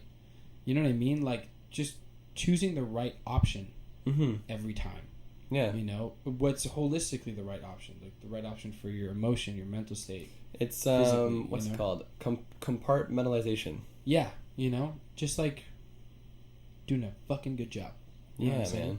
So, well, hey, Ian. let's break that down even further. Yes. So the next segment we're going to go into Mm-hmm. is called the Real Reels. Mm-hmm. And I'm sure you've probably listened to some of my pods before, so maybe you are aware. Right. But in case you're not aware, the Real Reels... Sorry, this is a dumb name, but it's just like... No, it's all good. It's stuck, and like my fans that are like enjoying the show love the name, so no, it's just... I dig the name too. It's the Real Reels. Hell yeah, man. So basically, this is the part of the show where it's like the whole message of what I wanted to start this podcast about was Right. breaking down the stigma, Mm-hmm. talking about the most uncomfortable part of mental health Right. that society still deems frowned upon. Yes. It's just like, shut the fuck up. Yes. Okay. That's my favorite word. You know what I mean? Like, it's just like, I get for some people it's triggering. Mm-hmm. So for that aspect of it, absolutely. And Right, so right. trigger warning in advance to anybody that can't listen to this, skip ahead. Yes. But for the general listeners that are just like, feels like it's taboo or whatever, it's just like, this is life, man. This is a part of life. Taboo is like the dumbest Suicide thing. is a part of life. Yes. Mental health is a part of life. Absolutely. Medication to help mental health is a part of life. Like, everything that surrounds mental health and like what we're all scared to talk about, it's a part of life. Yeah, dude. 100%. And like I've been saying for the last couple episodes in this season I've been recording, like my ideal world, Right. moving forward from like what I'm trying to do with this podcast and like where the world hopefully goes in the next couple of years, is to the point where like I can go to a coffee shop and be like, "Hey, how are you?" Yeah. And people can answer honestly, Yes. not just be like, "Yeah, I'm fine. How are you?" Yes. Yeah. It's like, "No, I'm actually feeling like shit today. Mm-hmm. What happened?" Yeah. Like that kind of world is what I want to live in. I used to be opposed to that because I was like, I don't want to inconvenience people. But then the thought came of like, if someone's going to ask me that, it's because they want to know. And They ask the question. when people say, "Hey, how's it going?" and they go, "I'm good," and they don't ask me, it's because they don't want to fucking know. They don't care enough. And they don't care. And that's fine. Don't It's care. a blanket statement that society's created. Exactly. Yeah, You which know? most people obviously are gonna say, right? Right. But I would enjoy that world.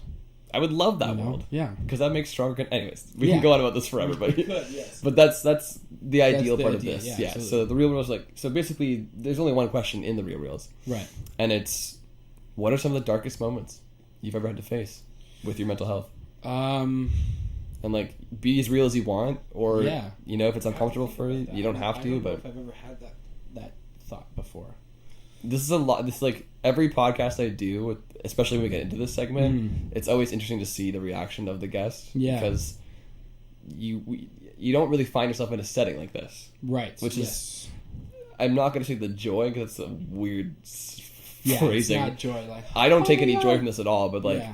it's rewarding and Yes. fulfilling to like be the person that's asking these questions For sure. and Yeah. provoking these conversations. Which I think is an important question to ask. Like, how can you resolve something if you don't find it, and then, Right? and then figure out how to fix it? Yeah, and like most people, like after we're done, you know, once we wrap, they're always like, yeah, like it's very rare you ever just have a sit down conversation about this specifically. Yeah, in this much depth. Which means like see a need, fill a need. Like if more people need it, like more should be doing it. Right? You know.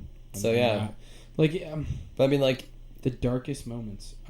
yeah, like related to your mental health, like walk us through maybe like a challenging part of your life that made you question things you struggled the most in. That would definitely be like the majority of like 2018 to COVID. Yeah. Pretty much. That span of your life. That span, yeah. Because everything COVID afterwards wasn't that bad in terms of things that happened. It was just resolution. It was like solving. It was like, how can I amend and aid and fix from what just happened and patch up and stitch and you know, clean. Everything pre 2017 was chill. I mean, you know, as a teenager, you have those angst moments. You have those like, who am I? Developing kind of period of your life. And when all that stuff happened to me as a kid, when I thought this was like the worst thing in the world, it actually wasn't. It was just my whole fucking mental chemical, like my whole mental chemistry changing. Yes. You know what I mean? Yeah. But yeah, I'd say the day I found out my grandmother was sick was pretty rough. the day my mom had to leave the country to go over there was pretty rough. Yep. The night that I sent the text message to my mom was pretty rough. Yeah. The morning I found out, she was like, all those days in succession were rough. Mm-hmm. There were a couple of days that were a little bit more laid back. Like my dad eventually ended up going over there. My dad carried her coffin, which I'm sure was a much more like bonding moment for my parents, like together. Yeah. There was a really rough day. It was one time my mom, she was in the basement and she was doing laundry and she was like bawling her eyes out. That was a rough day. Yeah, that's tough. Because she just lost her mom. And when you move from the Dominican to Canada, you don't really see your mom that often. That adds into it for sure. Totally. So those were rough days. The day my first ex like FaceTimed me to tell me what had happened, that was a rough day too. I was literally brushing my teeth. Damn. Sometimes I think about that and I'm like, that's kind of funny. But like if I was given different news, I would have been laughing. But the news I was given wasn't that bad. And I much rather... Before I used to talk about it, I used to get really mad. And then there was a time where I got sad. And there was a time where I was like, it is what it is. And you now went I'm through at the a time same where, stages of denial. Yeah, you know? And now I'm at the time where I'm like, oh, that's kind of funny. You know what I mean? But in a way of like not disrespecting what happened Ian at that time. Yeah, you know? no, but you've lived and grown through it. And exactly. And I've come to terms with it. I've accepted it. I've made peace with it. I wrote a fucking album about it. You know what I mean? And not about it. You but got how it I out. feel. Yeah, you know. Yeah, the darkest days would be like everything leading to when and after my grandmother passed away. Yeah. That breakup. Again, because that breakup was such an important chunk of life. Yeah, so that was in 5 years, right? Yeah, it was 5 years. And that's a long time, man. High school. Like, we started dating this summer going into grade 10. So Damn. I was a fucking baby. Yeah. Like 14. And you guys, like, grew together. Oh, we grew together. Yeah, like, she That's met a hard my loss, extended- man. It was, yeah. And it is a loss. It is. It was absolutely. And I tried, and we both tried to amend what we could and try and fix it. And though it didn't work out, and though it was what I would say with confidence like a losing game to play, yeah, I have a ton of respect for us being at that age to try and fix it. Because there are so many fucking people who are 25 and older, like, I'll just find another one. I'm like, yeah, right. Yeah. This is that cartoon of the million cats. Like, mm-hmm. Oh, here's a pretty cat. Oh my god, here's another pretty cat. Like, you think you're going to find the one, you never will. No. People never it's not that easy. Respect that it's a commitment, that it's work. Totally. It doesn't just happen like that. But those were the darkest days. I mean, like, there's times where I left bands and they were kind of brutal, but not brutal. That's an over-exaggeration. It was kind of annoying. It's still a closing of a chapter. And I was fortunate that leaving those bands felt like closing a shitty book. Right. You know? Like a Bands for Dummies. That was a bit more like... That was like, all right, let's move on. A grief period. You know? Like, there hasn't been any sense of, like, remorse or resent or maybe what if. You know what I mean? Maybe like, dive into the whole existentialism. I feel like that's got to play a role somewhere in this, right? Well, when I sometimes... like, you're thinking of death. Yeah, like, something will end. And instead of having the thought of, where can I go? The thought was always... what do I do now? How, like, part of the existentialism was not being able to deal with change, but then also just being unable to assess if it's a good change or a bad change. Like, the relationship ending was bad, but I turned it into something good. Right. I was able to take that and make songs, and then those songs eventually became Freddie. Yeah, you learn from it and you grow. Exactly. And then it really aided me in the next relationship that I had. Yeah. And what I wanted and what I needed to do as a committed boyfriend and whatnot. Yeah. The bands that I left was like, that ended, and the existentialism wasn't what do I do now, but what should I do? Right. And asking what you should do is like, how can I see in the future and see what's the right reality? It's like the fear of the unknown, right? The fear of the unknown is where it came from, you know, or where it comes from. Right. But thankfully now it's at a place where I'm like, something ends and I'm like, I'm not just going to do something willy-nilly. Like, you're not jumping to conclusions. assess what you just finished. Mm-hmm. Like, you read a book, think about the book, and then you write your book report. And then when you're done writing your book report, then you decide what you want to do next. Did you ever enter any... I don't know how I'm going to phrase this. Did you ever enter any, like, state or period of depression to you? Yes, in and all that same time. Like, depression, as I understand it, is like this... It's like the cartoon of, like, it's so sunny outside, but there's an actual thunderstorm only above on top your of head. you know? But there's thunder and lightning and heavy rain and fog and just, like, everything like that. Yeah. Definitely around the time when I was still trying to grieve the loss of my grandmother while that relationship was ending, while there was a whole bunch of bullshit with bands. Oh, and this is the other thing I forgot of. Yeah. When I was in high school, I was, like, incredibly fit. And then when I was at Humber, I gained, like, 50 fucking pounds or 60 pounds or something crazy. So it was, like, view of the self, relationships in a career / job setting. Yeah. Family relationship, and then, like, platonic, family, and intimate relationships were all in a state that I did not want them to be. Yeah. So it felt like the entire world was not... Yeah, exactly. So it felt like just some massive hand, like, fucking pushing me down. Yeah. So... That's depression. Yeah, that's what I would say. Like, yeah, that was, like, depression for sure. Any thoughts of, like... suicidal thoughts or like, thoughts of death? Not to, like, provoke you, but just, like... The one time I had a thought about suicide, I just thought about, like, everyone else. Like, if I killed myself, I would actually... I felt like I'd ruin my parents' and my brother's life and all these people's lives. And then I just had the thought, I'm like, well, that means they actually love me. Mm-hmm. You know what I mean? Like, that means that my existence is actually important. People would care about that happening. Exactly. Like, my existence is actually important to them. Yes. And it just made me love them more. Yeah. And I was like, okay, I had that for a second. And, I think with men especially, like, productivity and what we do with our hands is very important to us. It's been made that way by society, but yeah. Like, it's just how we're being brought up, like, to be people that are... It's the hardwiring, brainwashing... Like, making the fucking roads and buildings and shit. The patriarchy. You know what I mean? And I'm like... My existence matters to these people, Yes. So if there's a moment where I feel like I don't want to be here anymore, they are the people I should be reaching out to. And then trained help and all that other stuff, too.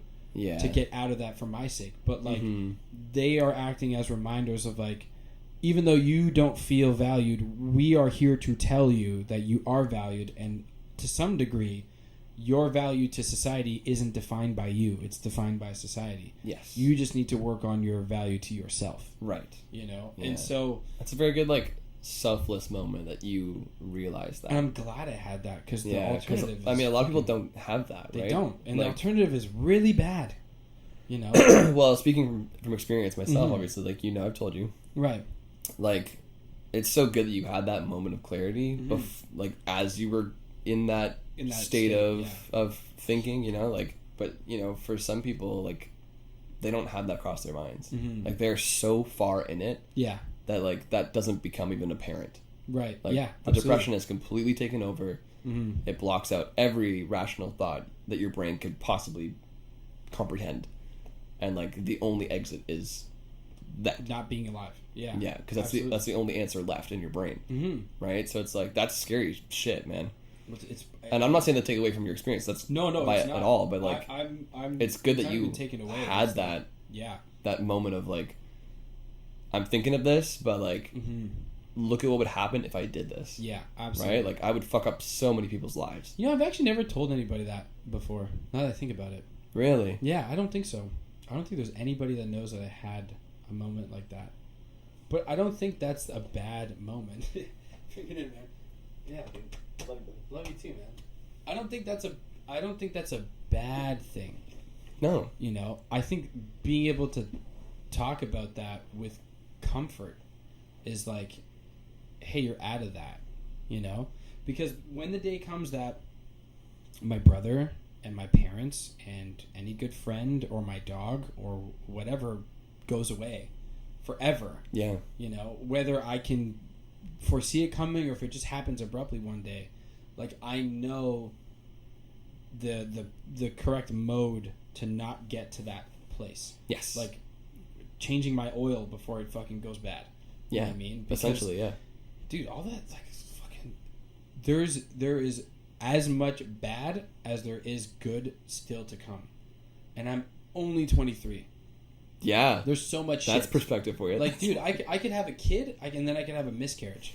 You could. You know, or my wife, you know what I mean? Or we together as a couple could have a miscarriage. Yeah. You know, it's like there is still so much There's bad a lot of shit scary to moments come. that are going to happen. Like, but you need to have the mental fortitude, mm-hmm. the vulnerability, and then the process on how to go through shit like that. And then also the perspective of like, okay, all that bad shit's going to happen, mm-hmm. but then there's like some of the most amazing things that are still yet to come. Like, I'll tell you what, man. After teaching for 5 years, I am beyond excited to be a dad one day. Like, beyond excited. All of my students, man, I'm like, the day I gotta leave that job is gonna suck.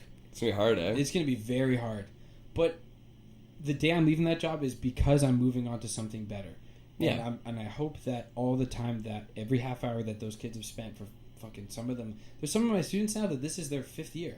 That's awesome. You know what I mean? Dude. There's some of them that this is their 3rd and 4th, and I only have 3 students that are brand new to me. Right. Other of them have at least done a year or 2. Recurring students. Yeah, like they're coming back, which is great. That's awesome. It's definitely a good not thesis, what's the word I'm looking for? Like review of my performance as a teacher. Yeah. You know what I mean? And just like a fucking small music teacher doing half-hour a week. It's not like it's anything crazy. But still, you know, you're making an impact in these people's lives. And that's the point. It's like, they are already there with me. I may as well try and steer them in the best direction possible. Even if their elementary school teacher is a fucking dickwad that does not give a shit. At least they have somebody who's not too far away in an age gap that is completely untapped to what it's like to be grade 9 mm-hmm. or grade 8 or grade 7. Totally. To be able to be like, hey, go make some shit. Yeah. Go have fun with your friends. You know, like there's Yeah. students of mine that are so energetic, and they look forward the first 5 minutes of class and the last minute or 2 of class. Yeah. Just jam. Just fucking play. Mm-hmm. Remind yourself to love your instrument. Totally. You know? And then you play for a bit because you're a kid, and then you work, and then you work, and now you can play again. Yeah. In that order, it makes them respect the 2. Yes. Like, if I actually work hard with learning the discipline of this instrument, when I get to play, it actually makes playing better. Yeah. You know, and just having that whole... It's like, that balance. You know, and it's like those little things that I'm like, that excites me. So that when bad shit happens, mm-hmm. I'm like, but I have that, or had that, so I can come back. Totally. You know what I'm saying? Yeah. I think you're going to make a great dad. Thank you, man. I hope so too, man. I can't picture you as a dad right now. Oh, I could. Because you're 23 and I'm just like... I could. My dad, my parents are 48 and 49 right now. It's more so just the fact that, like, we've been on the road together. Yeah. Don't tell them about that. That stays with us. Sorry, guys. Bro, fuck, no. We're not releasing that. No. But, like... They'll find out when they're, like, 18 or some shit. My perspective of you is just...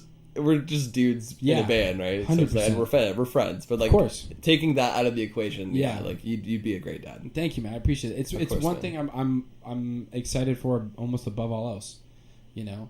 And I take it very seriously. Like, I don't want to be on the road too much if I have a kid. You mean it's not playing with the wish of... Yeah. Dude, if we you. get to a point where my kid can fucking travel, then sure. Like, there's a drummer, Mark Juliana, that his child travels to a considerable amount of shows, and the kid's that's like cool. 7 or 8.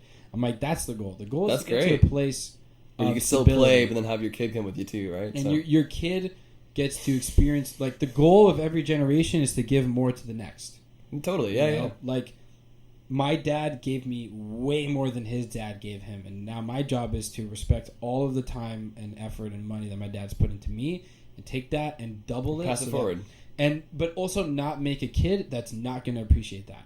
Yes. Like, the kid has to be able to recognize what work is and what play is, and be able to be in an environment that is fully sound.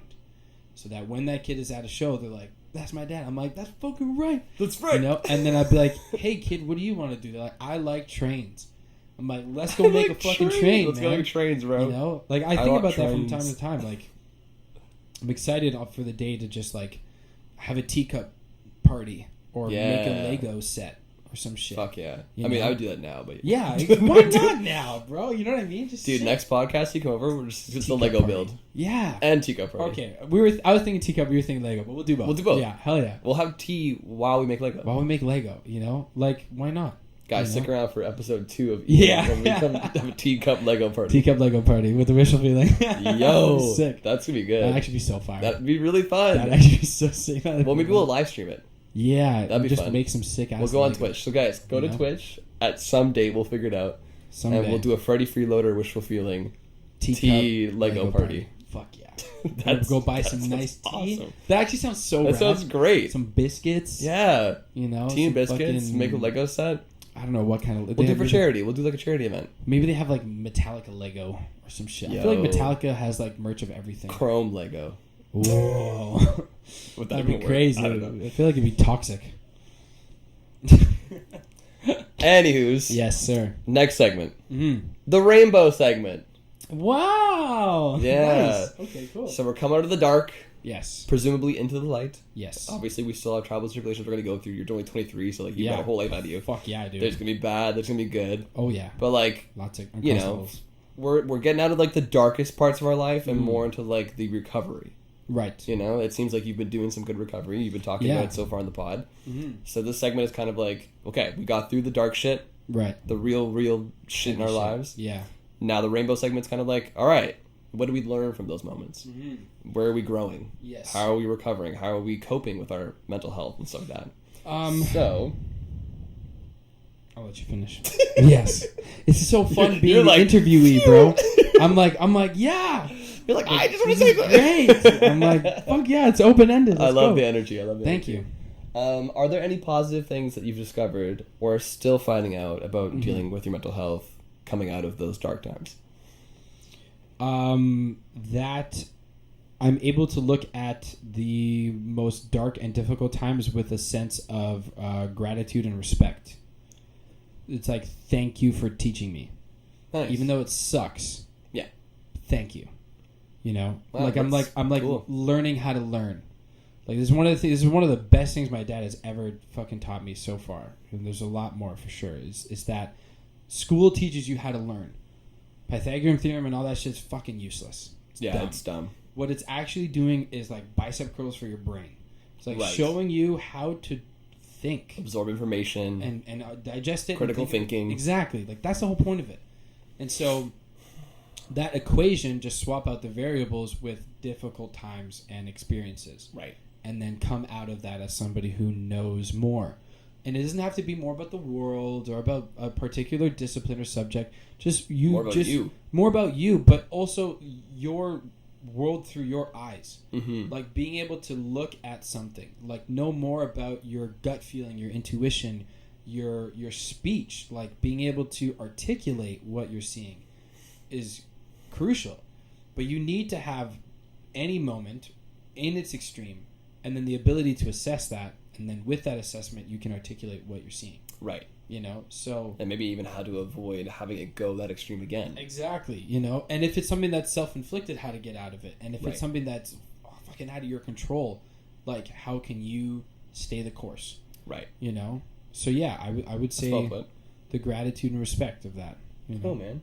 And so have you found any constructive ways or solutions or coping mechanisms in dealing with some of those things that you've been overcoming in those years? Yes, and there's a multitude of like tools that I almost don't get to decide which one fits. Like it's just like whatever fits, you know? Like sometimes I just need to hang out with friends and just ask them a whole bunch of shit about their life. Right. You know, like Leo talking about cameras, or Abali, my best friend, talking about construction, or I have another best friend, Adriano, so into house music, and DJ culture and electronic music. Adriano and Pearl. yeah. And I'll just ask him, and he's like me. He'll just like, oh, you asked me one simple question, I'm gonna tell you the answer 10 questions, and he just like goes off, and I'm like, some shit just happened over here that's just the worst, and I just need to let that sit for a second, and you just tell me something.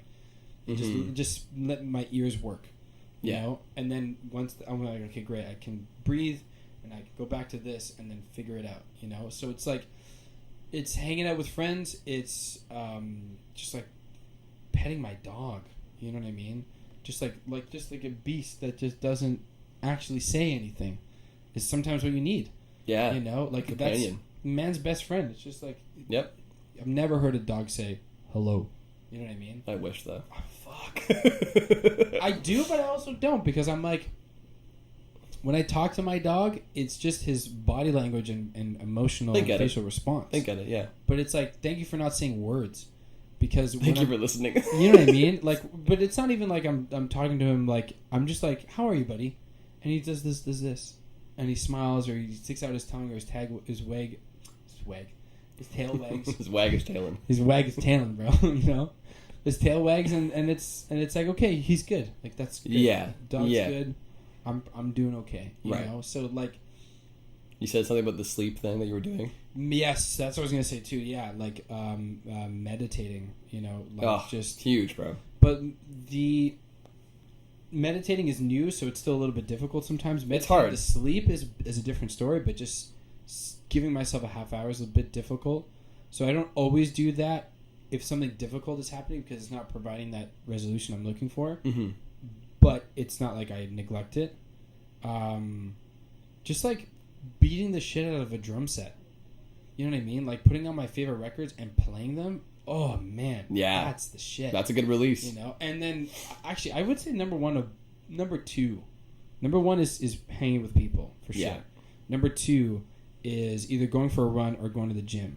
Exercise, because that place is like it is a temple. Yeah, you know what I mean. A sanctuary, like if you will. It kills like my fucking inner like weak ass. You know, that is like, oh, why me? It's like, no, like, feel the pain, for sure, because you can't not do that. Yeah, But, like, don't do nothing about it. Yes. You know what I mean? Yeah. So, it's great when you just go to the gym and just fucking hack squat, like, 260 pounds or whatever. Fucking just sit there and just get it out of you, man. And you're like, yeah. I'm like, okay, I have the physical strength, and I just confirmed my mental strength, and now I can go out and fix some shit, you know, or make amend or resolve. You know? And there's times, like, I'm having a stressful day, and like my little brother annoys the fuck out of me, and then I come back the next day, I'm like, I apologize. It's like I needed to do some shit, get out of my system. Yeah. You know, get out of your own head, kind of thing. Yeah, you know, and I'm like, I'm sorry you had to be the brunt of that, but at the same time, stop being annoying. You know what I mean? So like those things, like friends, exercise, playing my instruments, my dog. Occasionally, I'll just go fucking buy some onion rings. I love onion rings, dude. You know, so good. Just chow down. Chow down onion rings.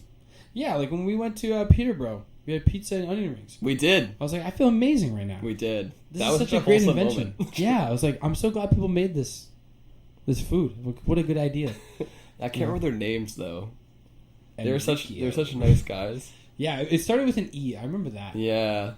So it's not coming back to me, but there was a nice place we went to get pizza in Peterborough. For those that are wondering, fucking great place. Yeah, good good people too. We all sat like communally. Big table that we put together. Basically, we shared. It was nice, man. Yeah. It was a good experience. That's you know what? That's another one too. Breaking bread like with friends. Like friends come over and you just eat. Yeah, you know, and you just like you feel good. You share food with each other. I think that's a really It is underrated. Mm-hmm. You know, I was about to say that too. Yeah, it is a very underrated thing. Yeah, just like break bread, man. Just sit down with some, like you ever sit down with friends and just eat chicken wings? You're fucking messy. Just messy old wings. Yeah, or just like ribs. So here's a funny story for you. Yeah. Quickly before we wrap up. Mm-hmm. As you know, I've been on tour with Feeling for the last like month or however long. It's I don't know. It's been a fucking journey. Yeah. For you listening, this will have been way in the past by the time this episode comes out. Yes. Yeah. But yeah, so we went on tour and we were staying in Gatineau at this Airbnb that I got for us. Right. And it was the first time we had like a big family dinner all together. Nice. Like all 5 or 6 of us, whatever it was. Right. And so we went to the grocery store. We got all the ingredients. Mm-hmm. We cooked in the kitchen together. Like we made it together. Right. And we sat down. And we bought like 2 packages of spaghetti, right? To like make just a fuckload of food. Decent. For all of us, right? Yeah.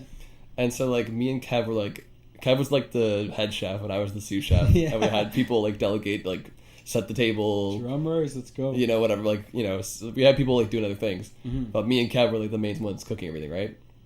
So I remember Kev asked me like, how much of this should we make? And I'm like, I don't know. Do you just want to do all of it? Yeah. And he was like, yeah, I guess we could, because it'll save us like cooking tomorrow, right? We just make all of it tonight, then we'll have leftovers for tomorrow. I was like, let's do that. It's way easier. Yeah. So we get this pot that the Airbnb had, right? And I was like, there's no way 2 packages of spaghetti are gonna go in this. But we're like, just 2 full packages Jesus. of spaghetti. Burnt the entire bottom of the fucking pot. Just black spaghetti. The top part was cooked. The middle was like not even barely cooked or overcooked. Yeah. And then the bottom was completely Burnt. just burnt, Yeah. stuck to the bottom of the... So dumb, dude. We just Buy a wasted new like pan. half a package of fucking spaghetti, basically. Yeah. You gotta... We're like trying to take it out of the fucking pot. Like half of it's al dente, half of it's not even like... Oh, God. And then we're all just sitting at the table just pissing ourselves laughing. Because it's just... What are we doing? Oh, fuck yeah. Yeah. That's the thing. Spaghetti's, so what I'm looking for. It's, not mischievous. Misleading. Yes. You know? You're Yeah. like, oh, it's a little bit. No, it's not. No, it's actually not. a shit It's ton. because then it grows in the pot too, Yeah. right? It's Oh. like the Yeah. just moments like that, or you just share those like funny moments with Yeah. people at a table, or whatever. Like just That's the important thing. I think chefs are very vocal about it. Like food Yeah. brings people together. Just really as, does. As our job does with music, you know. yeah. We need a gig with like charcuterie, minor 7 chords, some fucking, you know, In that order. in that order, maybe some like Smucker's Uncrustables. Hey yo, You know, some craft dinner maybe. and then some fudgicles to end off. Yeah, ice cream sandwiches. Yeah. Okay. Which ones? Any. I don't really know. Oreo ones. Oh, okay, yeah. Facts. The Oreo yeah. ice cream sandwich. Yeah. Buddy, I crushed like 12 of those, like a whole box. I'm lactose. Oh, you're gonna die then. I don't care. Lactose pill first, then. No. Not even. Just Raw dogging. Full send. Full send, bro. Full Send him home, bro. Damn. I don't actually want to play a gig. I just want to eat a whole bunch and then just like shart. So when we do Friends Fest, Mm-hmm. which for people listening and watching might Come have to already the show. happened, or maybe it's still gonna You should have happen. come to the show if it already happened. If it already happened and you weren't there, F you. L. If Big L. Big Al. If it hasn't happened yet, it'll probably happen at the end of November. So Yes. stay tuned for that. November. After Friends Fest, we should just have a big dinner together. I second that. Like Freddy crew, Wishful Feeling Yeah. crew.